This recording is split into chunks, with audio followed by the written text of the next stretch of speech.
कंसचाणूरमर्दनम्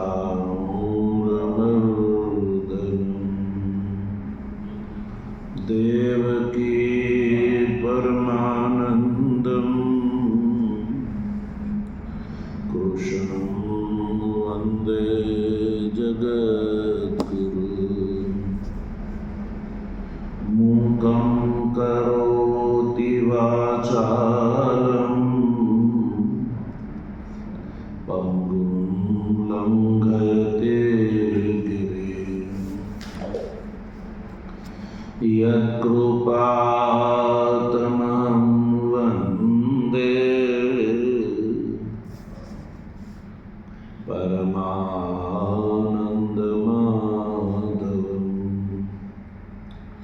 शङ्करं शङ्कराचार्यं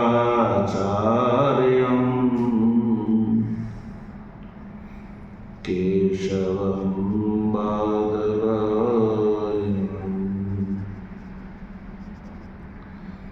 सूत्रभाष्यकृतौ वन्दे भगवन्तौ पुनः पुनः ईश्वरो गुरुरात्मेति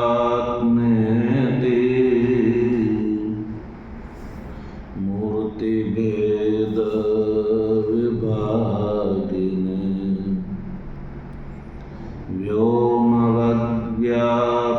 व्योमवद्व्याप्तदेहाय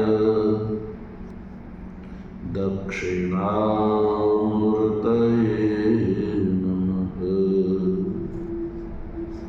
ॐ शान्तिः शान्तिः शान्तिः। तत्वजिज्ञासु सज्जनो, ભગવાનની પરમાનુકંપાથી શ્રીમદ ભગવદ્ ગીતાના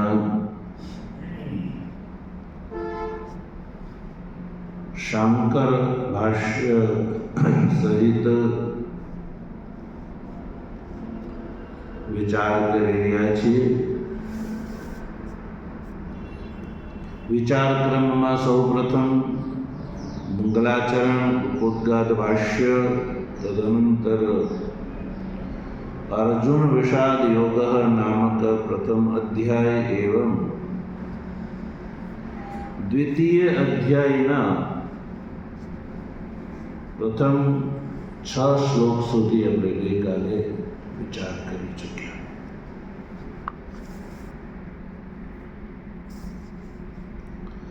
આ 6 શ્લોકનો આપણે વિચાર કર્યો. छठा श्लोक में अर्जुने भगवान श्री कृष्ण ने कहू के हे भगवान, मारा माटे भिक्षासन श्रेष्ठ है के युद्ध? एतद न विद्मः, ए हूँ जानतो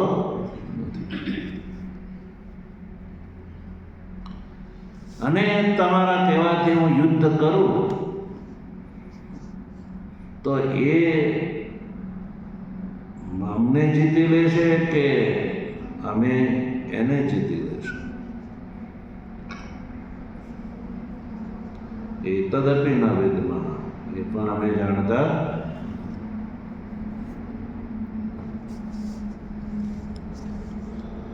કદાચ અમે જીતી લઈએ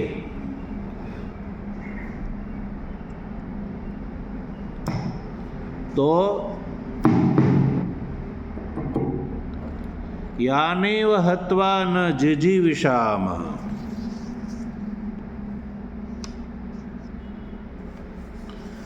धार्तराष्ट्र जो प्रमुखे अवस्थितः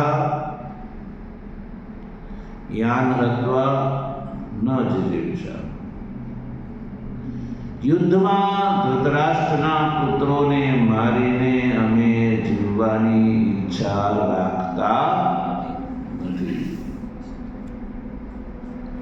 યુદ્ધ જીતી જઈએ તો યુદ્ધમાં ધૃતરાષ્ટ્રના જે પ્રિય ચિકીર્ષુ છે એનો વધ થશે, અને વધ થશે અને અમારી પાસે સ્વરાજ્ય, લક્ષ્મી અને ભોગ પ્રાપ્ત થશે, તો પણ એના વગર અમે જીવવાની ઈચ્છા નથી રાખતા. ન જીજીવિષામઃ એટલે જીવવાની ઈચ્છા મારી અંદર નથી.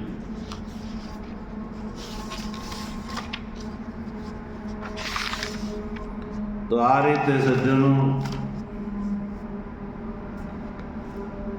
અર્જુન ભગવાન શ્રી કૃષ્ણને કહે છે કે તસ્માદ ભૈક્ષ્યાદ યુદ્ધસ્ય શ્રેષ્ઠત્વમ ન સિદ્ધમ. ભગવાન આમ મારા કયા પ્રમાણે તો ભિક્ષા કરતા યુદ્ધ શ્રેષ્ઠ છે એ સિદ્ધ થયું નહીં. અર્જુને પોતાની દલીલ વ્યક્ત કરીને ભગવાનને કહ્યું કે ભગવાન યુદ્ધ કરતા તો ભિક્ષા શ્રેષ્ઠ છે, યુદ્ધ શ્રેષ્ઠ નથી. ભિક્ષા કરતા યુદ્ધ શ્રેષ્ઠ છે એ વાત હજી સિદ્ધ નથી થતી.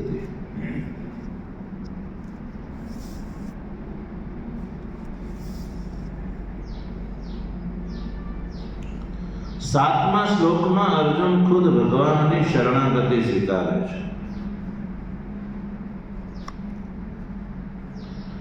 કાર્પણ્ય દોષો પહત સ્વભાવ. બોલો.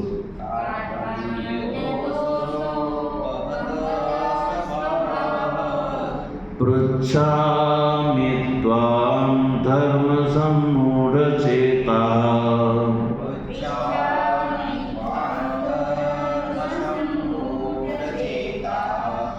યચ્છ્રેયઃ સ્યાન્નિશ્ચિतं બ્રૂહિ તન્મે.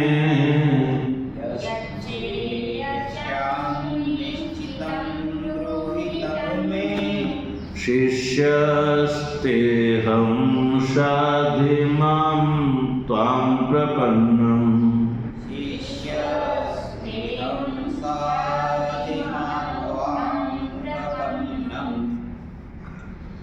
તો આ જે શ્લોક છે એમાં અર્જુન ભગવાનની શરણાગતિ સ્વીકારે છે અને એની પાછળનો આશય છે આત્માના ઉપદેશના સંગ્રહનો અધિકાર સૂચવે છે. આત્માના ઉપદેશ જે છે એનો અધિકારી કોણ છે? આત્માનો ઉપદેશનો અધિકારી કોણ છે એ પણ અર્જુનના આ કથનથી સૂચિત થાય છે. વ્યાખ્યાકાર લખે છે કે સમધિગત સંસાર દોષ જાતસ્ય અતિતરમ નિર્વિણ્ણસ્ય મુમુક્ષો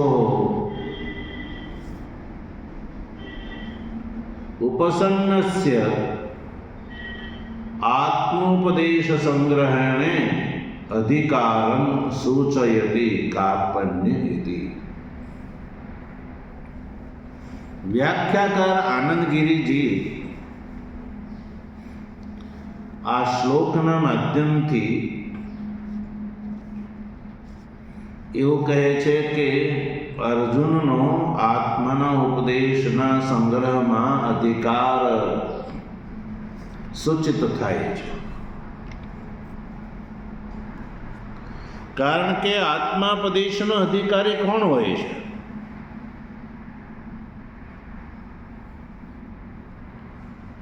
વિરક્ત યા સરક્ત.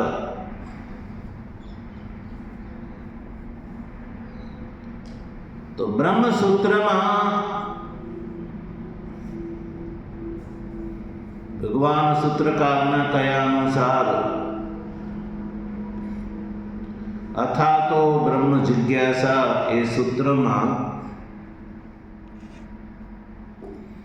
બ્રહ્મ જિજ્ઞાસાનો અધિકારી કોણ છે એ સૂચિત કર્યું છે, નક્કી કર્યું છે. અથ અતઃ બ્રહ્મ જિજ્ઞાસા. અથ શબ્દનો અર્થ કર્યો આનંતર્ય, એટલે કે હવે પછી.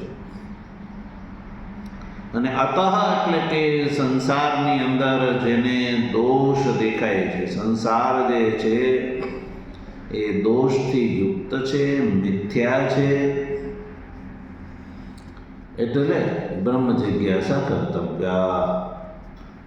સાધન ચતુષ્ટય સંપત્તિ અનંતર, યાની કે વિવેક, વૈરાગ, છંદમાદિ ષટ સંપત્તિ અને મુમુક્ષુત્વ, આ ચાર સાધનથી સંપન્ન જે વ્યક્તિ છે એ આત્માના ઉપદેશનો અધિકારી કહેવાય છે.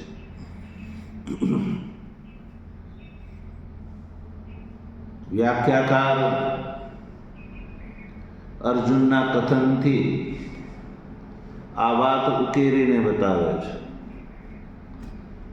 છે સમધિગત સંસાર દોષ જાતસ્ય.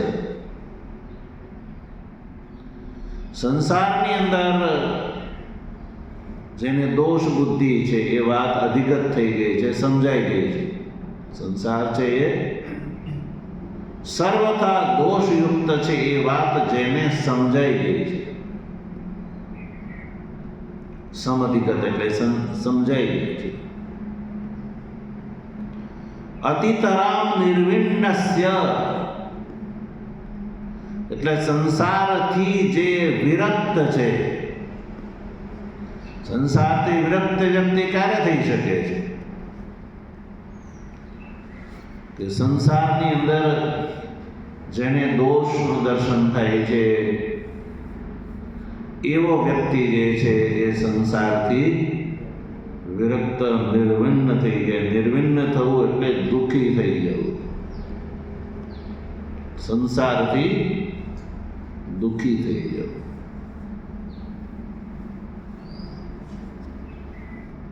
અને એ જ મુમુક્ષુ બને છે. મુમુક્ષ એટલે મોક્ષો મેં ભૂયાદિતિ ઈચ્છા. હું આ દુઃખમય સંસારથી છૂટી જાઓ એવા પ્રકારની અત્યધિક જે ઈચ્છા એને મુમુક્ષા કહેવામાં આવે છે. અને આવી મુમુક્ષા જેની અંદર હોય એવા અધિકારીને મુમુક્ષુ કહેવામાં આવે છે. મુમુક્ષુ થયા પછી પણ આગળ સૌથી પહેલું કાર્ય છે ગુરુની ઉપસક્તિ. કોની ઉપસક્તિ? ગુરુની ઉપસક્તિ એટલે શરણાગતિ. ઉપસન્નસ્ય ગુરુની જેને શરણાગતિ સ્વીકારી લીધી છે. તો આવા લક્ષણોથી યુક્ત જે છે એ આત્માના ઉપદેશનો અધિકારી છે એવું આ શ્લોકથી સૂચિત થાય છે. એટલે આ પરંપરા છે. ભગવાન સૂત્રકારે જિજ્ઞાસા અધિકરણની અંદર આ વાત નિશ્ચિત કરી દીધેલી છે. એટલે ફરીને જો એક તો સમધિગત સંસાર દોષ, એવો વ્યક્તિ કે જેને સંસારની અંદર દોષ છે એ વાત સમજાઈ ગઈ છે.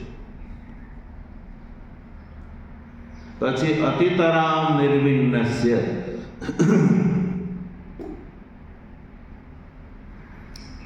કે સંસારથી દુઃખી થયેલો, વિરક્ત. દુઃખી થયેલો એટલે સંસારની અંદર દુઃખ બુદ્ધિથી નિર્વિન્ન, એટલે જેને સંસાર પ્રત્યે, સંસારની અંદર દુઃખ બુદ્ધિથી છૂટવાની અત્યધિક ઈચ્છા છે એને કહેવામાં આવે નિર્વિન્ન, મુમુક્ષુ. અને ગુરુ પ્રત્યે શરણાગત. આ મુમુક્ષુના લક્ષણો જે છે એ સૂચિત કરે છે. આત્માના ઉપદેશનો અધિકારી મુમુક્ષુ કેવો હોવો જોઈએ, કેવા લક્ષણોથી યુક્ત હોવો જોઈએ કે જેથી કરીને એ લક્ષણ અધિગત થતા મુમુક્ષુ જે છે એ આત્માના ઉપદેશનો અધિકારી થઈ શકે છે. હવે જેને સંસારમાં જ સુખ બુદ્ધિ છે, સંસારમાં જ જે પડ્યા પાથર્યા રહે છે એવા જીવોને આત્માનો ઉપદેશ આપવામાં આવે તો એને કાંઈ ફેર પડે નહીં. તો આ વાત અર્જુનના આ 7મા શ્લોકના કથનથી સ્પષ્ટ થાય છે. એટલે અર્જુનનું જે વચન છે એને સમજવા માટે સૌથી પહેલા આપણે સંધિ વિગ્રહ કરીશું.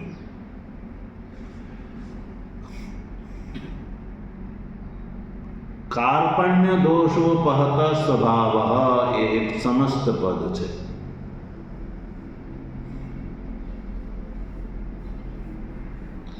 કાર્પણ્ય દોષ ઉપહત સ્વભાવ. સંધિ વિગ્રહ કરીએ તો શું થશે? ગુણ સંધિ છે એ છૂટી પડશે. કાર્પણ્ય દોષ ઉપહત સ્વભાવ પૃચ્છામિ ત્વામ ધર્મ સમ્મૂઢ ચેતા. ઉત્તરાર્ધમાં જો યત શ્રેય એનો સંધિ વિગ્રહ છે યત શ્રેય. સ્યાત નિશ્ચિતમ એ જે પદ છે એમાં 2 પદ છૂટા પડશે, સ્યાત અને નિશ્ચિતમ.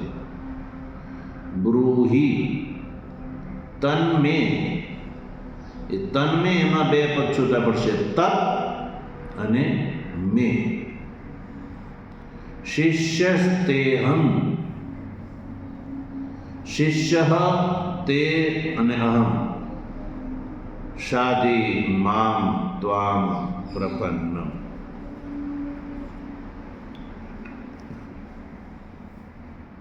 એને આપણે વાક્યક્રમમાં ગોઠવીશું.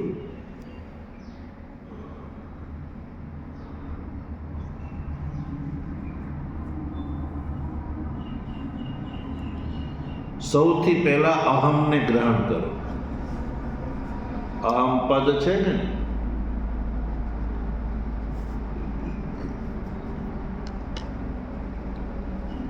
અહમ કાર્પણ્ય દોષોપહત સ્વભાવ. પછી ધર્મ સમ્મૂઢ ચેતા ત્વામ પૃચ્છામિ.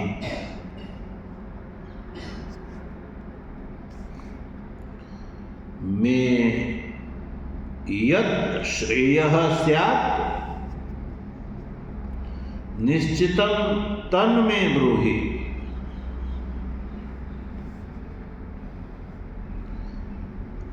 યત શ્રેયઃ સ્યાત નિશ્ચિતમ તન્મે બ્રૂહિ.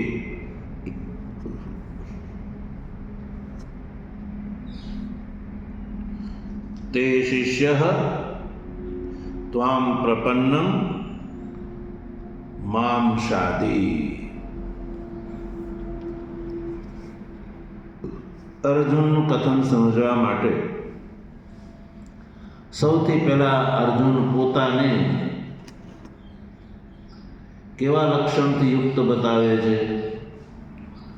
તો અર્જુન પોતાને કહે છે કે અહમ કાર્પણ્ય દોષોપહત સ્વભાવ અને ધર્મ સમ્મૂઢ ચેતા. પોતાના માટે 2 વિશેષણ વાપરે છે. આ 2 વિશેષણોથી યુક્ત એવો હું, 2 વિશેષણોથી યુક્ત એવો હું ત્વામ પૃચ્છામિ. હે ભગવાન, તમને હું પૂછું છું. કયા કયા બે વિશેષણ અર્જુને પોતાના માટે વાપર્યા?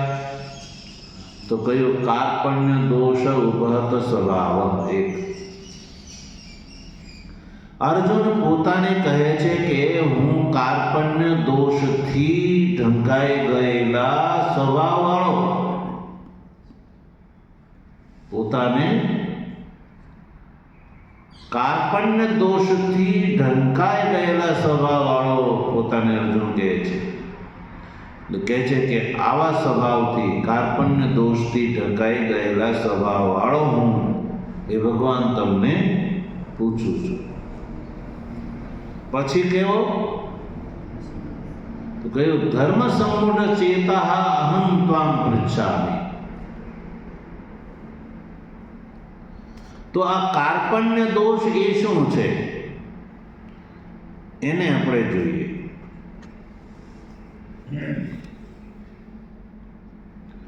કાર્પણ્ય શબ્દનો પ્રકૃતિ શબ્દ છે કૃપણ. કાર્પણ્ય દોષનું મૂળ સ્વરૂપ શું છે? કૃપણ. કૃપણ. વ્યવહારમાં આપણે કૃપણ શબ્દનો પ્રયોગ કરતા હોઈએ છીએ. કૃપણ કોને કહેવામાં આવે છે? છોટી બુદ્ધિનો. કેવી? નાની સંકુચિત બુદ્ધિવાળાને કૃપણ કહેવામાં આવે છે.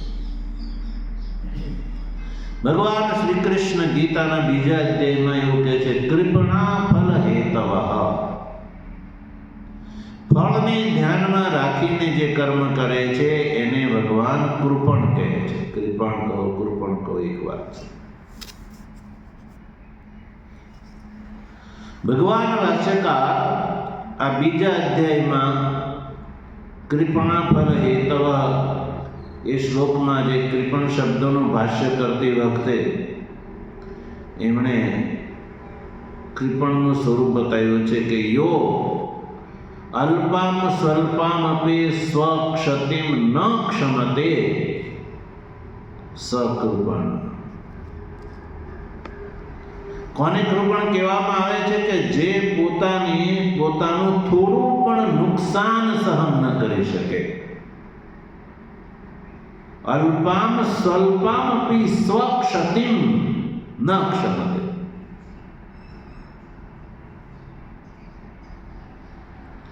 પરમાણુ ભાર પણ જે પોતાની ક્ષતિ એટલે નુકસાન જે ન સહન કરી શકે એને કૃપણ કહેવામાં આવે છે.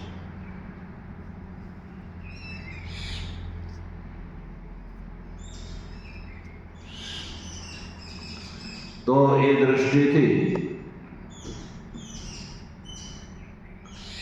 અખિલ અનાત્મવિદ અપ્રાપ્ત પરમ પુરુષાર્થ કૃપણો ભવતિ. વ્યાખ્યાકારના કયા પ્રમાણે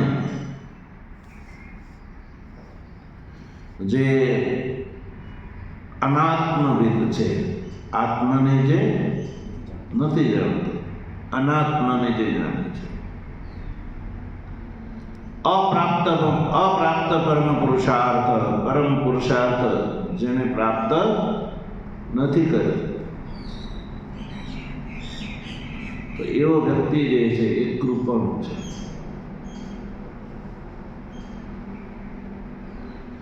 એ બૃહદારણ્યક ઉપનિષદના કથન અનુસાર એ વ્યક્તિ કૃપણ છે કે યોવા એતદ અક્ષરમ ગાર્ગ્ય વિદિત્વા અસ્માત લોકાત પ્રેતિ સકૃપણઃ. ગીતાના સંદર્ભમાં કૃપણનો અર્થ છે ફળને ધ્યાનમાં રાખીને જે કર્મ કરે એને કહેવામાં આવે છે કૃપણ. ભાષ્યકારના કયા અનુસાર કે જે પોતાની થોડી પણ ક્ષતિને સહન ન કરી શકે એને કૃપણ કહેવામાં આવે છે. ઉપનિષદના કથનાનુસાર જે અનાત્મવિદ છે, અપ્રાપ્ત પરમ પુરુષાર્થ છે, એવા વ્યક્તિને કૃપણ કહેવામાં આવે છે. યાજ્ઞવલ્કજી ગાર્ગીની કહે છે કે યોવા એતદ અક્ષરમ ગાર્ગ્ય અવિદિત્વા અસ્માત લોકાત પ્રેતિ સકૃપણ, કે આ જે સુંદર મનુષ્ય શરીર પ્રાપ્ત કરીને જે વ્યક્તિ અક્ષર અવિનાશી પરમાત્માને એટલે કે પોતાના અક્ષર અવિનાશી આત્મ સ્વરૂપને જાણ્યા વગર અસ્માત લોકાત પ્રીતિ એટલે કે મૃત્યુ પામી જાય છે. આ આત્મ સ્વરૂપને જાણ્યા વગર જે મૃત્યુ પામી જાય છે એ કૃપણ છે.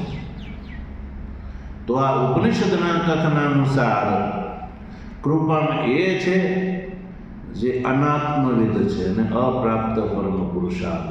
જે અનાત્મવિદ એટલે આત્માને જે નથી જાણતો અને પરમ પુરુષાર્થની જેને પ્રાપ્તિ નથી કરી એવા વ્યક્તિને કૃપણ કહેવામાં આવે છે.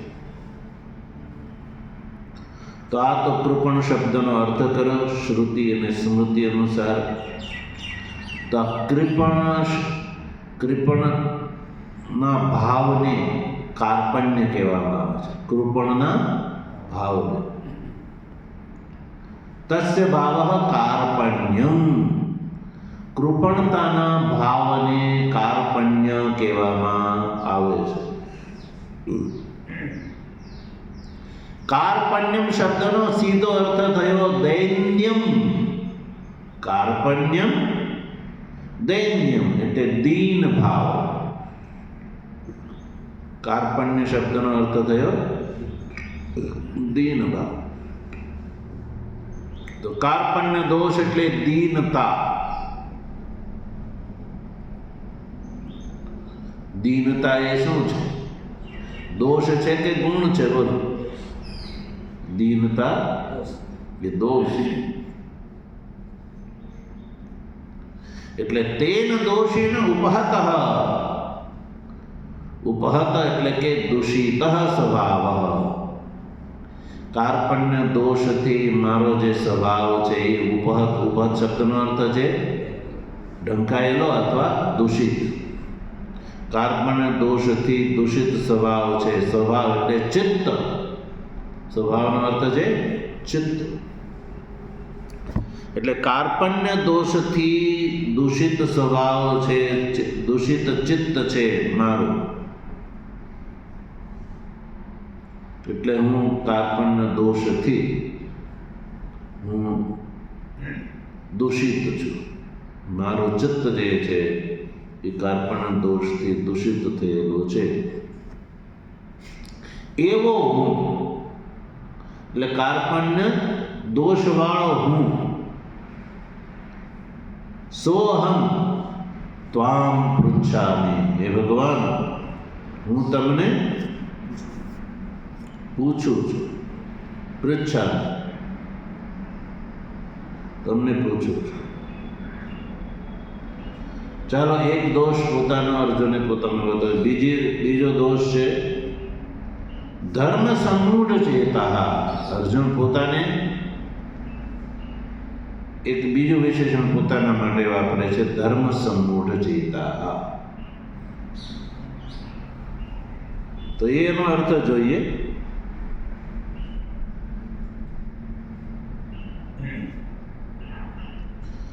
ધર્મથી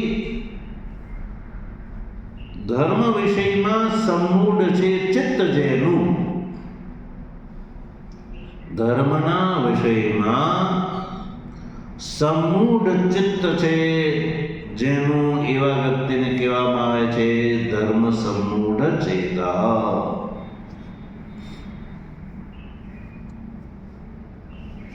તો હવે ધર્મ અને બ્રહ્મ એ બે વસ્તુ વેદ પ્રતિપાદ્ય છે. ધર્મ અને બ્રહ્મ. તો અહીંયા અર્જુનના મનમાં ધર્મ વિશે જિજ્ઞાસા નથી, પણ બ્રહ્મ વિષયક જિજ્ઞાસા છે. ધર્મ વિષયક જિજ્ઞાસા પૂર્વક બ્રહ્મ વિષયક જિજ્ઞાસા જે છે એ પણ અહીંયા સ્પષ્ટ કરવાની છે. અને યુદ્ધ શ્રેય છે કે ભિક્ષાસન શ્રેય છે? ભિક્ષાસન કરવાથી મારું શ્રેય થશે કે યુદ્ધ કરવાથી મારું શ્રેય થશે? તો શ્રેય વિશે પણ અર્જુનની વાત છે અહીંયા. એટલે ધર્મ સંમૂઢ છે, એટલે કે ધર્મના વિષયમાં સંમૂઢ છે ચિત્ત. તો સજ્જનો, ધર્મ શબ્દનો અર્થ અહીંયા છે બ્રહ્મ. શું છે? બ્રહ્મ. કેમ ધર્મનો અર્થ બ્રહ્મ શા માટે? ધર્મનો અર્થ અહીંયા ધર્મ કેમ ન લઈ શકાય? શબ્દ પ્રયોગ તો ધર્મ છે. તો ધર્મની જગ્યાએ અહીંયા બ્રહ્મ શબ્દનો ગ્રહણ કેમ કરવાનું છે? વ્યાખ્યાકાર બતાવે છે, ધર્મો ધારયતિ ઇતિ પરમ બ્રહ્મ. ધર્મો ધારયતિ ઇતિ પરમ બ્રહ્મ.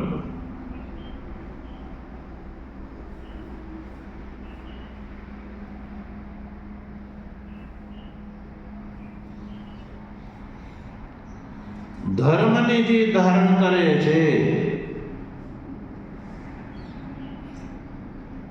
યા ધર્મને જે ધારણ કરાવડાવે છે એને કહેવામાં આવે છે પરમ બ્રહ્મ.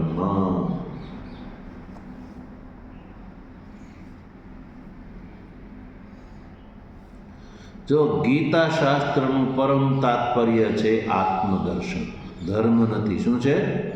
આત્મદર્શન.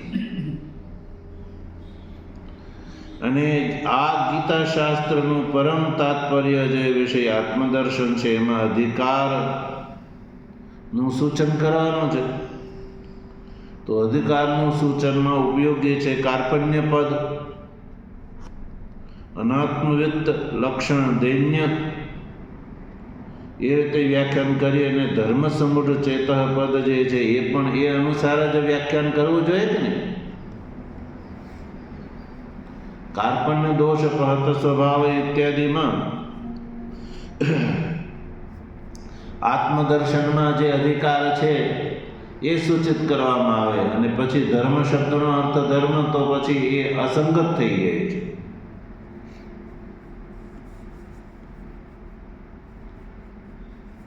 એટલા માટે ધર્મ શબ્દનો અર્થ અહીંયા લેવાનો છે બ્રહ્મ. ધર્મો ધારયતિ ઇતિ પરમ બ્રહ્મ. અને તસ્મિન સમૂઢ અવિવિક્તામ ગતમ ચેતઃ, એટલે બ્રહ્મના વિષયમાં જે સમૂઢ છે, સમૂઢનો અર્થ છે સમ્યક પ્રકારથી મૂઢ. મૂઢ એટલે અવિવેક, મોહિત. મોહનો અર્થ છે અવિવેક. અર્થાત કે બ્રહ્મ વિષય જેને વિવેક નથી, એવો હું અવિવેકતાને પ્રાપ્ત, બ્રહ્મના વિષયમાં અવિવેકતાને પ્રાપ્ત ચિત્ત છે મારું, એવો હું ભગવાન ત્વામ પૃચ્છામિ. એટલે અર્જુન કહે છે કે ધર્મ સમૂઢ ચિત્ત અને કાર્પણ્ય દોષથી ઉપજ સ્વભાવવાળો હું છું, એવો હું તમને ત્વામ પૃચ્છામિ, ભગવાન હું તમને પૂછું છું.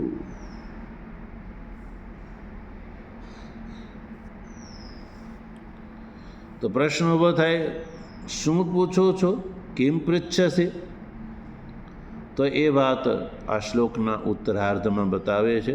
ભગવાનની કૃપા છે તો આગળ વિચાર કરીશું.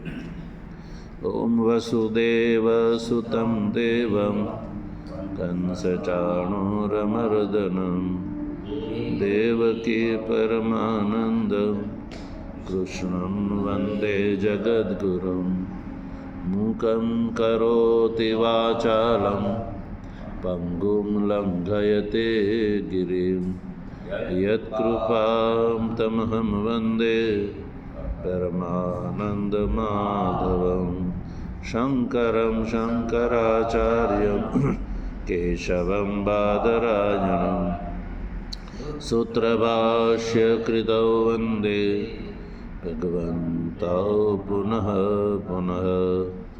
ईश्वरो गुरुरात्मेति मूर्तिभेदविभागिने व्योमवद्व्याप्तदेहाय दक्षिणामूर्तये नमः।